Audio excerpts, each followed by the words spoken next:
150 mètres, une intersection où je devrais céder le passage à droite. Cette croix indique que les routes ont la même importance. Il n'a pas été donné de priorité à une route par rapport à l'autre. La priorité à droite, comme son nom l'indique, oblige aux usagers venant de gauche à céder le passage à ceux arrivant sur leur droite. Réponse A et D.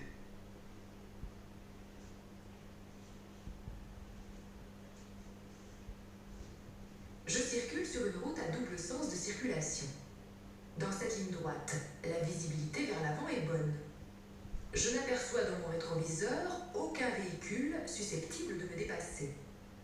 Le marquage au sol discontinu espacé autorise les dépassements. Le panneau de droite m'indique qu'à la prochaine intersection, les autres usagers devront me céder le passage. Il n'interdit pas les dépassements. De plus, compte tenu de la lenteur de l'engin qui me précède, j'aurai largement le temps de le dépasser puis de me rabattre dans les 150 mètres qui nous séparent de l'intersection.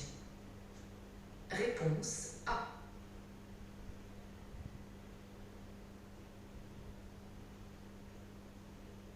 Ce feu de travaux indique que je peux passer avec prudence. La circulation s'organise alternativement et les usagers au bout des travaux sont arrêtés, eux, par un feu rouge. En revanche, il est possible que sur les rues adjacentes, aucun feu n'ait pu être installé. Par ailleurs, des riverains peuvent sortir de chez eux. Des ouvriers travaillent sur le chantier. Je dois circuler à allure réduite en surveillant les intersections, les ouvriers et d'éventuels usagers en face. Réponse A.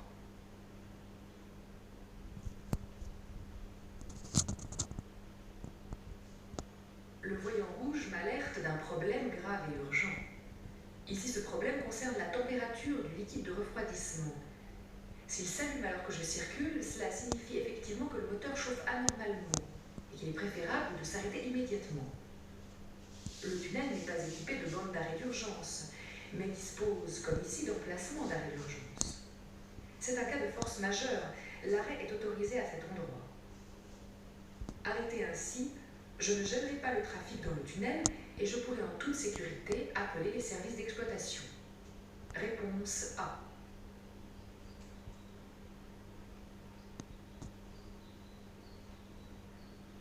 Ce véhicule de pompier n'est pas en mission d'urgence.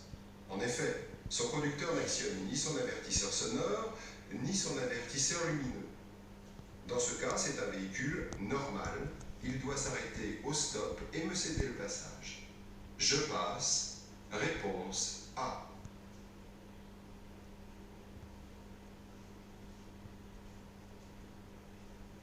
En agglomération, la vitesse maximale est en général de 50 km/h. Rouler à cette vitesse est autorisé quand les conditions de circulation sont optimales. Trafic fluide, bonne visibilité, route large. Ici, les travaux effectués dans l'autre sens de circulation gênent à la fois la progression des piétons et des véhicules en face. Les piétons circulant à gauche seront peut-être obligés de traverser devant le camion. Les conducteurs arrivant en face peuvent découvrir l'obstacle tardivement. Circuler à une allure inférieure au maximum me permettra de réagir rapidement. Réponse B.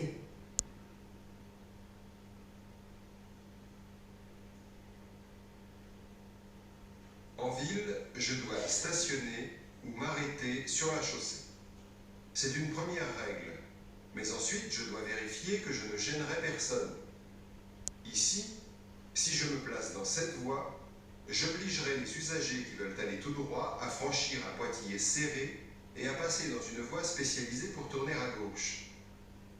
Si on oblige un autre usager à faire une faute de conduite, il est interdit de s'arrêter, même brièvement. Réponse B.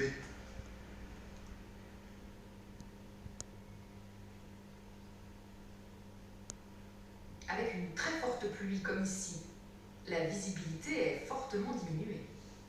En cas de freinage, le risque de perte d'adhérence est grand.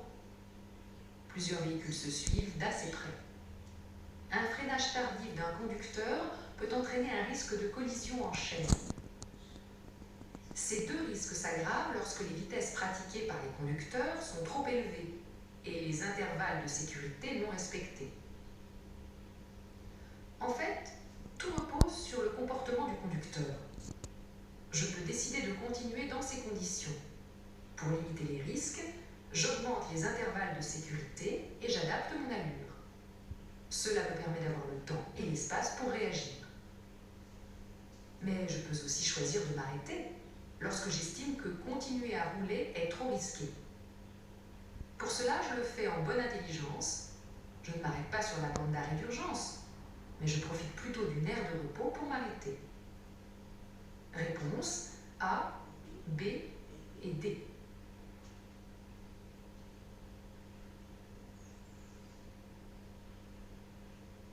Je circule hors agglomération par temps de pluie avec une visibilité réduite.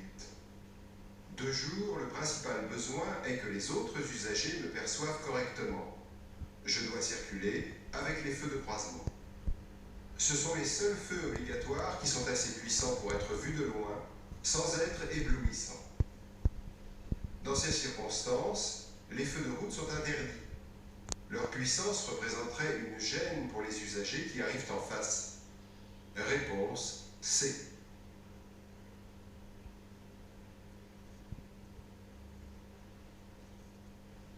Je suis sur une route à double sens de circulation, mais comportant 4 voies, 2 dans mon sens et 2 dans l'autre.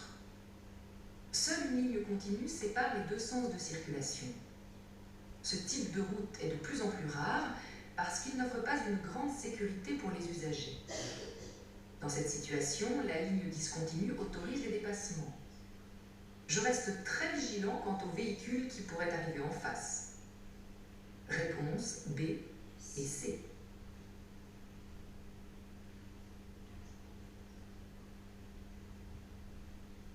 Il est vrai qu'il n'y a pas de signalisation de stop à droite.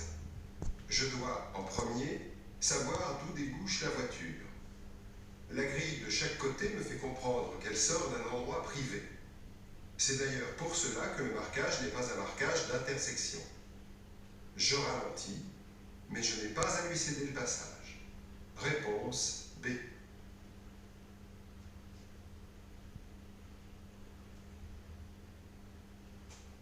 Un constat amiable est un document qui sert à relater les faits, en particulier lors des accidents matériels. Pour que le règlement de l'accident soit fait rapidement, il faut que les conducteurs impliqués soient d'accord sur les faits. C'est pour cela que le recto du constat doit être signé par les deux conducteurs. Bien entendu, une fois le constat partagé, rien ne doit être ajouté au recto. Le verso est la partie qui permet de compléter les informations sur les circonstances qui me concernent. Réponse B.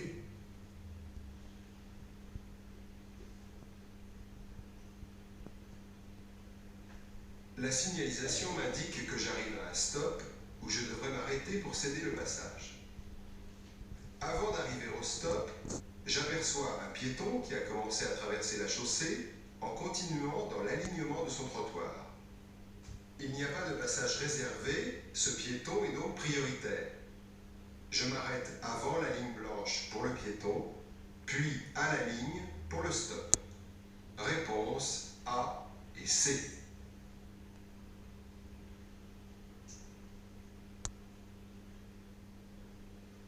Ce véhicule participe à l'entretien des routes.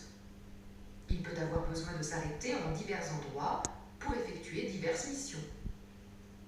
Il peut aussi rouler lentement. Ses gyrophares jaunes sont en action, ce qui indique qu'il est en mission. Il ne s'agit pas d'un véhicule prioritaire. Je suis autorisé à le dépasser avec prudence. Réponse A.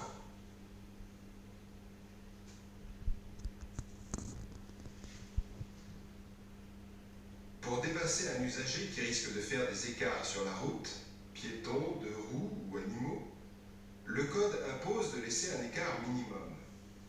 Sur la route, c'est 1,50 m.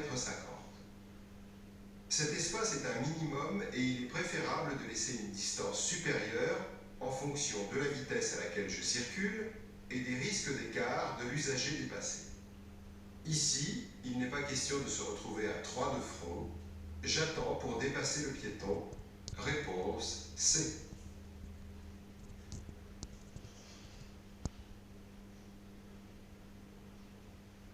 Dans un tunnel, il est important qu'il n'y ait pas d'obstacle imprévisible. C'est la raison pour laquelle ici, on demande au conducteur de circuler au moins à 30 km/h. En effet, un usager arrêté au milieu du tunnel ou roulant trop lentement devient un vrai obstacle dans un endroit où on ne voit pas très bien. Dans le tunnel, tout arrêt est interdit, en dehors du cas de force majeure, panne, malaise. Réponse C et D.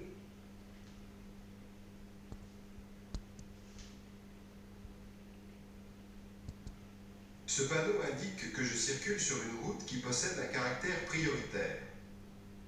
Cette priorité qui est donnée ne commence pas au panneau. Celui-ci sert de rappel, en particulier pour les usagers qui entrent sur cette route. Je n'ai pas à céder le passage même si je ne vois pas le marquage. Cet usager a rencontré un stop ou a cédé le passage. Réponse B.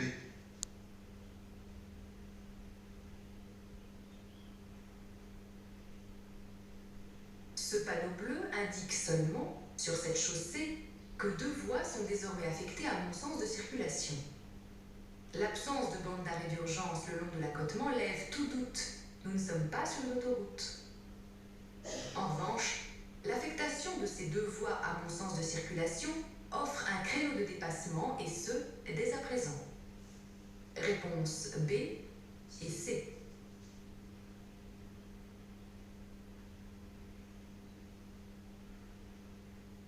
Dans cette rue, le stationnement est à alternance semi-mensuelle.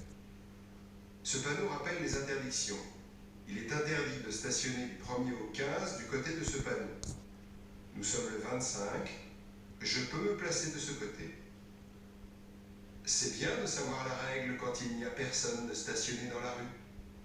Réponse A.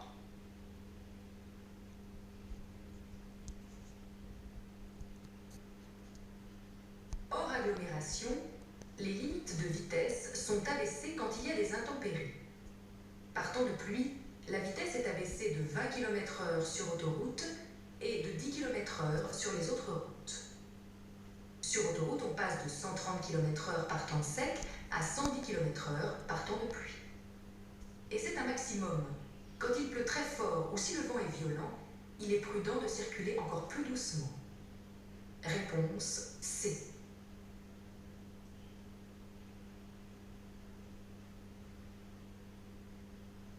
Ce voyant, même si on ne connaît pas le symbole, est rouge. C'est l'indication d'un danger grave avec arrêt obligatoire et immédiat. Le symbole de burette d'huile indique qu'il s'agit d'un manque de pression d'huile. Cela peut venir d'un manque d'huile, mais aussi d'une pompe à huile défectueuse. Après s'être arrêté, il faudra vérifier le niveau d'huile, en remettre s'il en manque et voir un garagiste rapidement pour trouver la fuite et réparer. Réponse A et C.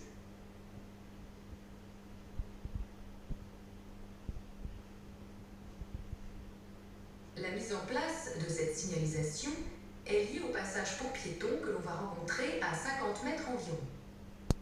Une particularité de ce passage est d'être surélevé, comme l'indique ce panonceau. C'est aussi la raison pour laquelle la vitesse est limitée à 30 km/h maximum, et ce à partir des panneaux. Ne confondez pas passage pour piétons et endroit fréquenté par les enfants. Réponse A, B et C.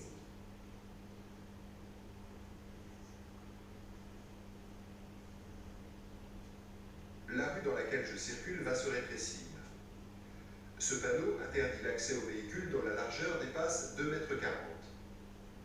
Je peux donc mesurer l'ampleur du rétrécissement qui par ailleurs est signalé par ces 2 balises d'obstacles. Ce panneau me signale que je devrais céder le passage aux véhicules arrivant en face.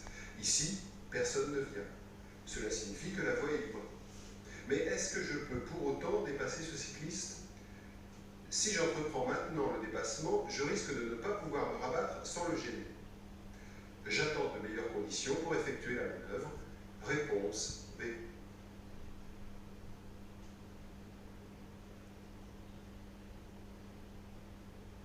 la signalisation m'oblige à tourner à droite. Une obligation de prendre une direction, c'est aussi une interdiction de prendre les autres. De ma place, c'est l'évidence, alors je peux être tenté d'oublier de signaler ce changement de direction. C'est ignorer que les usagers qui me suivent peuvent ne pas voir le panneau d'obligation et ne pas comprendre mes intentions. Réponse B et C.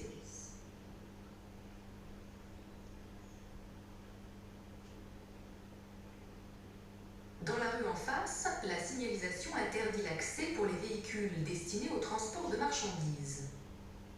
Mais pour ne pas pénaliser les livreurs et les artisans, l'accès n'est interdit qu'aux véhicules de plus de 3,5 tonnes. En outre, un créneau horaire est précisé, ce qui permet les livraisons avec des camions en dehors de ces horaires. De toute manière, je ne suis pas concernée par cette signalisation au volant de ma voiture, même avec une remorque, ou de ma camionnette qui pèse 3,5 tonnes au maximum. Réponse A et C.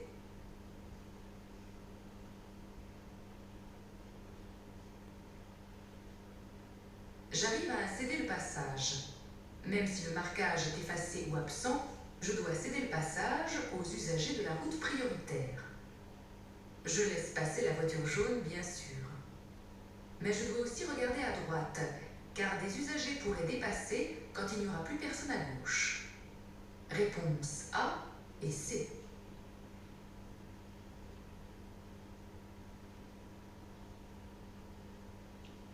Les panneaux de stationnement en gris et barré sont des panneaux de fin de zone. Les dates placées dans le panneau indiquent qu'il s'agissait d'un stationnement à alternance semi-mensuelle pour le côté de la rue. Le disque placé en bas indique que le stationnement était à durée limitée avec contrôle par disque. Pour annoncer un stationnement payant, c'est un symbole de parc-mètre qui aurait été utilisé. Réponse B, C et D.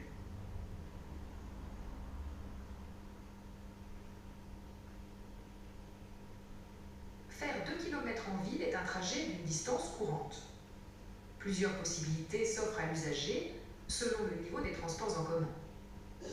Le tramway est le transport le moins polluant, puisqu'il fonctionne à l'électricité. Une rame de tramway peut transporter environ l'équivalent en passagers de 170 voitures. Pour un trajet de 2 km en ville, le bilan carbone, c'est-à-dire l'impact sur l'environnement, est d'environ 0,04 kg équivalent CO2. Comparé à la voiture, un bus peut transporter l'équivalent en passagers de 40 à 50 voitures. L'énergie utilisée, même si ce sont des agro- ou biocarburants, reste plus polluante. Pour un trajet de 2 km en ville, le bilan carbone est d'environ 0,16 kg équivalent CO2. La voiture pollue plus sur de petites distances et particulièrement à froid. Pour un trajet de 2 km en ville, le bilan carbone est d'environ 0,62 kg équivalent CO2, soit 15 fois plus que le tramway et près de 4 fois plus que le bus. Réponse A.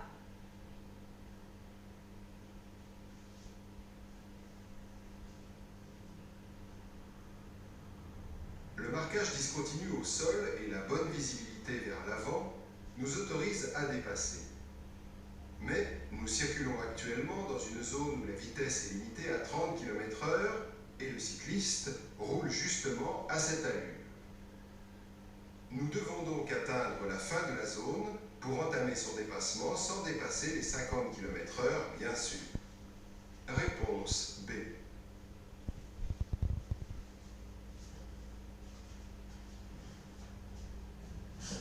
Lorsque je circule en agglomération la nuit, je dois obligatoirement avoir des feux allumés. Dans cette ville très bien éclairée, pour être vu des autres usagers, je peux utiliser les feux de position seuls ou les feux de croisement. C'est au choix du conducteur, mais il est préférable d'utiliser systématiquement les feux de croisement, car les conditions d'éclairage varient très rapidement, et il est si facile d'oublier que les autres me voient moins bien. Réponse B.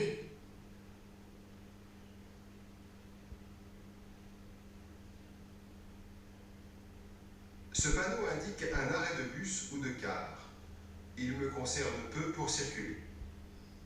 Cet autre panneau indique que j'aborde un passage pour piétons. C'est un signal de position. Le passage se trouve sous le panneau. En revanche, un ralentisseur aurait été positionné par ce panneau.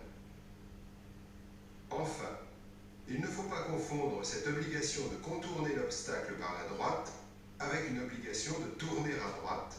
Réponse C et D.